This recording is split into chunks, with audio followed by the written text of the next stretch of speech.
Hi friends. Prahladapuram అనే ఊరిలో పరంధామయ్య పెద్ద రైతు. అతని భార్య లక్ష్మి, ఇద్దరు కొడుకులు అరుణ్, వరుణ్. పెద్ద కొడుకు భార్య పేరు హారిక, చిన్న కొడుకు భార్య పేరు సారిక. అరుణ్ భార్య హారిక పల్లెటూరు అమ్మాయి. పట్నంలో ఉండాలని, ఫ్యాషన్గా ఉండాలని ఆమెకు ఆశ. వరుణ్ భార్య సారిక పట్నం అమ్మాయి. పల్లెటూరు అంటే ఇష్టమని కోరి మరీ వరుణ్ణి పెళ్లి చేసుకుంది. సారికకి పల్లెటూరి వాతావరణం నచ్చి సాయంత్రం పూట పంట పొలాలు, చెరువు గట్టు దగ్గర సమయం గడిపేది. ఆ తర్వాత రోజు ఉదయం సారికకి ఏమీ తోచక వంటింట్లోకి వచ్చి, అక్క, ఈరోజు నేను వంట చేయనా? ఏంటి సారిక, నువ్వు కట్టెల పొయ్యి మీద వంట చేస్తానంటావు, బావిలో నీళ్లు తొడుతానంటావు. నాకు ఏమీ అర్థం కావట్లేదు. ఏమీ లేదక్క, చిన్నప్పటి నుంచి పట్టణంలోనే ఉండి చాలా బోర్ కొట్టేసింది.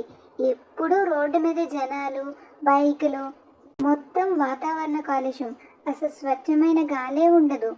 అందుకనే నాకు చిన్నప్పటి నుంచి కోరిక అక్క, పల్లెటూరులో ఉండాలని. భలే దానివే సారిక, నాకేమో అద్దాల మేడల్లో ఉండాలని, బైకులు కారులో తిరగాలని కోరిక. ఆ రోజు సాయంత్రం ఇంట్లో పని అయిన తర్వాత ఇద్దరి తోటి కోడళ్ళు కలిసి చెరువు గట్టు పైన సరదాగా కబుర్లు చెప్పుకున్నారు. చీకటి పడిన తర్వాత హారిక అరుణ్తో ఇలా మాట్లాడుతోంది. ఏవండి, మీరు పట్నంలో ఏదో ఒక ఉద్యోగం చూసుకోవచ్చు కదా. పట్నంలో ఉద్యోగం దొరకడం చాలా కష్టం. అయినా అమ్మా నాన్నల్ని చూసుకునే వాళ్ళు ఎవరూ ఉండరు కదా అని చెప్పి నచ్చ చెప్పాడు. కనీసం వరుణ్ అయినా పట్నం అమ్మాయిని చూసి పెళ్లి చేసుకొని వాళ్ళందరినీ పట్నానికి తీసుకుపోతాడేమో అని ఆశపడింది. రోజులు గడిచే కొద్దీ హారికకి సిటీకి వెళ్ళాలనే కోరికతో అరుణ్ని గట్టిగా ఇలా అడిగింది. మీరు పెద్ద ఉద్యోగాలు చేయకపోయినా పర్వాలేదండి, ఉన్న దాంట్లోనే సర్దుకుందాం, మనం పట్టణానికి వెళ్ళిపోదామండి. చూడు హారిక, నీకు ఇదివరకే చెప్పాను, మనం పల్లెటూరు వదిలి వెళ్ళేది లేదని. అయినా అమ్మా నాన్నల్ని చూసుకునే వాళ్ళు ఎవరు లేరు కదా. ఇప్పుడు వరుణ్, సారికలు ఇక్కడే ఉన్నారు కదా, అమ్మా నాన్నల్ని వాళ్ళు జాగ్రత్తగానే చూసుకుంటారు. మనం వెళ్దామండి, ప్లీజ్.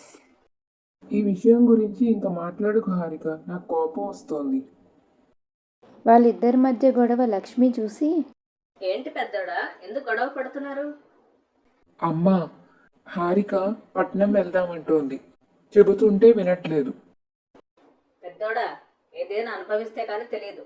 కొన్ని రోజులు పట్టణంలో ఉండిరండి, తనకే తెలిసి వస్తుంది అని వాళ్ళ అమ్మ చెప్పడంతో అరుణ్ ఒక చిన్న ఉద్యోగం చూసుకుని హారికతో కలిసి సిటీకి బయలుదేరి వెళ్ళాడు.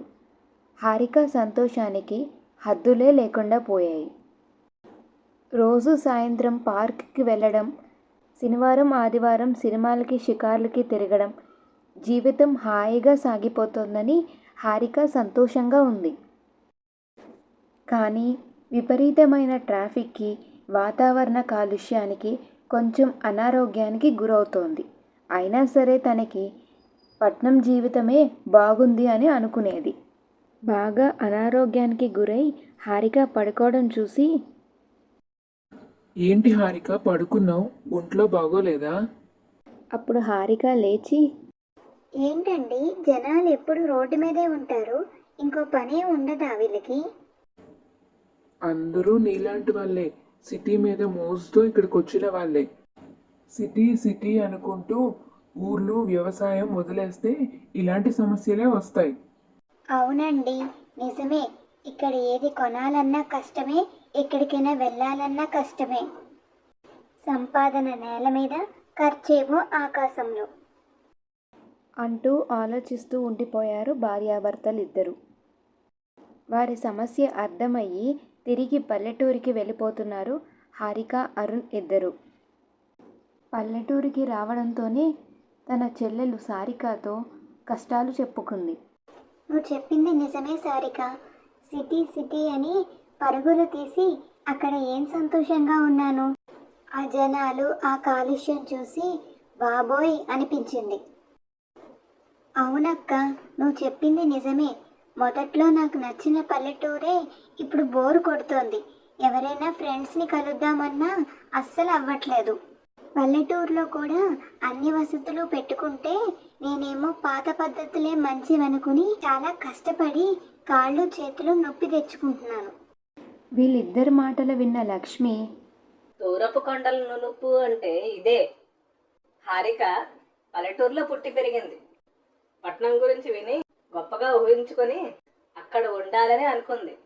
నువ్వేమో పట్నంలో ఉరకలు పరుగులు చూసి పల్లెటూరులో ప్రశాంతంగా ఉంటుందని అనుకున్నావు. దేని కష్టాలు దానివమ్మా. ఎక్కడైనా సర్దుకొని బ్రతకాలి అంతే. ఫ్రెండ్స్, ఇదండి స్టోరీ. పల్లెటూరు పెద్ద కోడలు, పట్నం చిన్న కోడలు. వీడియో నచ్చితే లైక్ చేసి షేర్ చేసి సబ్స్క్రైబ్ చేసుకోండి. Thank you for watching. Bye bye.